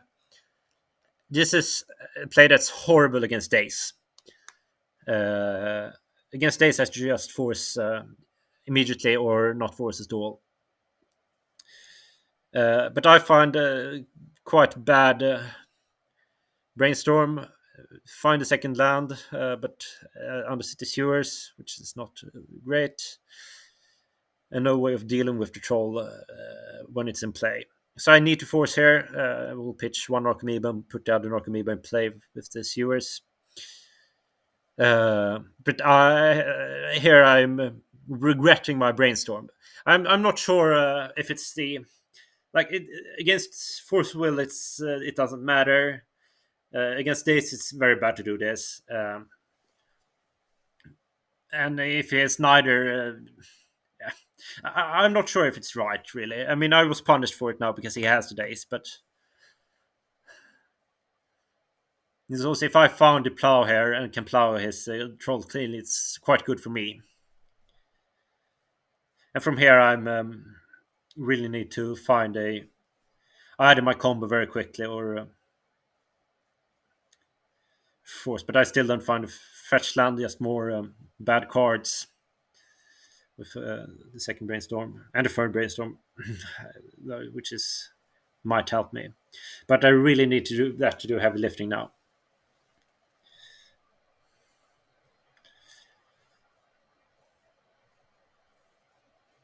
Yeah, and this is heartbreaking, finding the 2 plows but no white swords. So I just lose here. There's nothing I can do. So on to game 2. So in game 2, I sideboard. I think I take out my Stoneforge package. Here again, yes. So take out the Stoneforge package for the 3 Grave Hate pieces plus the 2 endings, and take out the Stepper as well.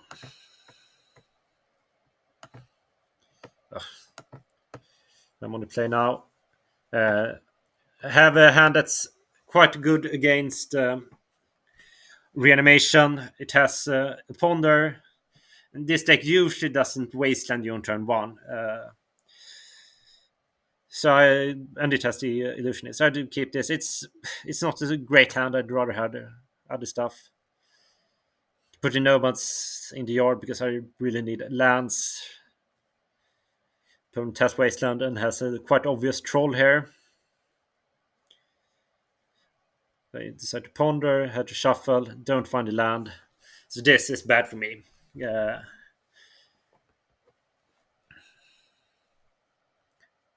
At least you can stop them from reanimating the troll. But I don't have any lands. So already I'm very, very far behind. And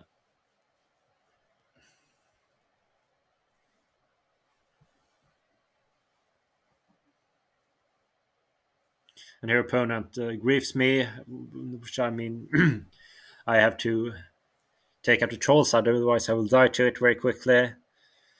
It's annoying they get to reanimate grief. So here my choice to surgical the wasteland was quite bad. I should just discarded the Narcomoeba, I think. Because now even if I draw a land, like I do nothing. Guess he took my ponder. Yeah. So really, really bad shape here in this game.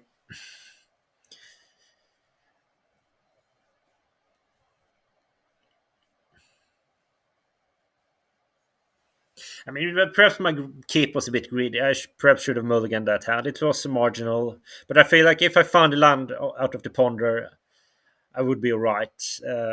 But I didn't. And that's like, I don't know, 70% or something to find at least one land. So yeah, I'm just dead. And my tournament is over. Hope you enjoy watching these videos. It was a bit annoying to make them, but it's fun to talk and think through your own decisions. So have a good day. Thank you for watching.